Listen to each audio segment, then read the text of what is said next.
जिला पंचायत सदस्य भी रहा हूँ। न्यूजन समाज जैसे प्रकोष्ठ का भी मैंने संचालन किया है। आज माननीय जी से मैंने खुद ही कहा कि साहब मेरी उम्र 40 साल हो रही है, नए नौजवानों को आगे आने दीजिए।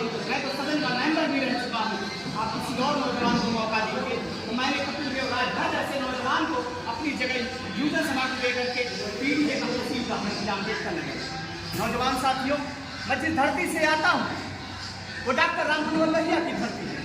डॉक्टर राम मनोहर लोहिया कहते थे, जब सत्ता में सत्ताधारी नेता मगरूर हो जाए, जब सत्ता में सत्ताधारी नेता लोकतांत्रिक हत्या करने लगे, जब सत्ता में सत्ताधारी नेता हमको आपको कीड़ा मकोड़ा समझने लगे, तो तावे की रोटी की तरह पलट देना। अभी आपने जल्द ही पलटने का काम किया है, इसके लिए आपको दिल की गहराई से धन्यवाद देना चाहिए। मैं डॉक्टर बी आर अम्बेडकर की धरती से आता हूँ, मैं उस डॉक्टर बी आर अम्बेडकर की धरती से आता हूँ जिन्होंने कहा था शिक्षा वो शेरनी का दूध है, जो जितना पिएगा उतना दहाड़ेगा। मैं धन्यवाद देना चाहता हूँ अपने नेता श्री अखिलेश यादव जी को कि जिन्होंने ये मैसेज दिया हम नौजवानों को। और जब मैं न्यूजन सभा का अध्यक्ष बना, अध्यक्ष बनने के बाद कुछ तथाकथित लोगों ने कहा कि साहब इनके पास गाड़ी नहीं है, इनके साथ मोटरसाइकिल नहीं है। तो माननीय जी ने मुझे बुलाया, कहा जिला कैसे चलाओगे? मैंने कहा साहब कि जो साइकिल पे तो नहीं है, एक अम्बेडकर राज से चलाऊंगा, दूसरा समाज राज से चलाऊंगा। नौजवान साथियों, मैं यहाँ अतिथि बनकर नहीं आया हूँ, मैं सिर्फ कार्यकर्ता बन के आया हूँ। और मेरी माँ ने और मेरे महापुरुषों ने और मेरे राजनीतिक गुरु स्वर्गीय अमीरुद्दीन अंसारी ने मुझे सिखाया था, जो व्यक्ति, जो नेता, जो कार्यकर्ता अपने दल, अपने पार्टी का वफादार नहीं हो सकता, वो अपने माँ के जन्नत तोप का भी वफादार नहीं हो सकता। आप मानोगे, मैं सुबह बस से निकल आया, कुछ लोगों ने हुटिंग दी की, ये इसलिए बता रहा हूँ कि जो नौजवान पिछली कतार में बैठा है, जब वो अपेक्षित हो जाता है बड़े कार्यक्रम संचालित करने के लिए, जहाँ माँ की शक्ति का प्रतीक 3-4 महिलाएं बैठती है। मैंने कहा कि मैं लोहिया का सिपाही हूँ, मैं श्रद्धेय नेता मुलायम सिंह यादव का सिपाही हूँ। कंधे पे बैग था और मस्ती से चला जा रहा था। एक आदमी से कहा मोटरसाइकिल पे बैठा लो, उसने हमको दलघटा तक बैठा लिया। और इसके बाद जब उसको पता चला कि मैं पार्टी की नीतियों के लिए काम करने जा रहा हूँ और वो रहने वाला वही दलघटा का था, वो खलीलाबाद तक छोड़ के चला गया मुझे। तो ये है समाजवादी। आप अपने घर से जब निकलोगे तो आपको काम करने के लिए कमी नहीं मिलेगी।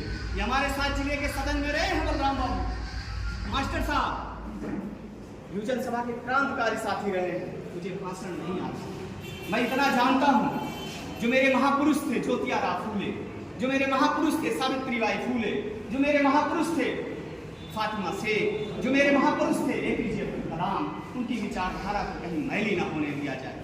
कैसे कहूँ, थक गया हूँ मैं, न जाने कितनों का हौसला। रात के 12 बजे भी अगर आवाहन होता है पार्टी के लिए तो मैं फकीर की तरह निकल जाता हूँ।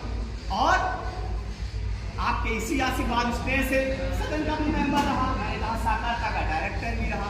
जो मिलना था वो मिला।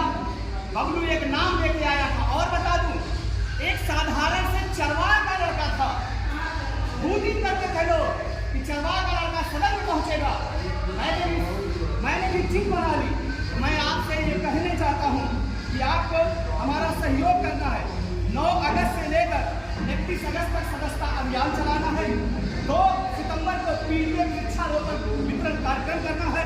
3 सितंबर को विश्वविद्यालय महाविश्वविद्यालय में शिविर लगा करके छात्रों का संवाद सुनना है। 4 सितंबर को विश्वविद्यालय महाविश्वविद्यालय में छात्र छात्राओं की जन समस्या सुननी है। और 5 सितंबर को छात्र छात्राओं और शिक्षकों का सम्मान करना है। 6 सितंबर को विश्वविद्यालय महाविद्यालय में छात्र छात्राओं का सम्मान समारोह करके उनकी जल समस्या उनके पार्टी दफ्तर अवगत कराना है।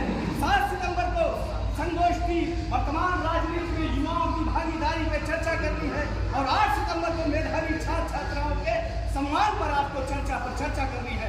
मैं स्वामी विवेकानंद के एक विचार से अपनी वाणी को विराम देता हूँ।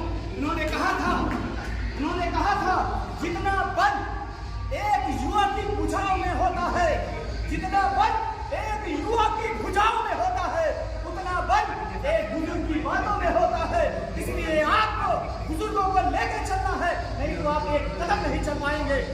जय मंडल, जय संविधान।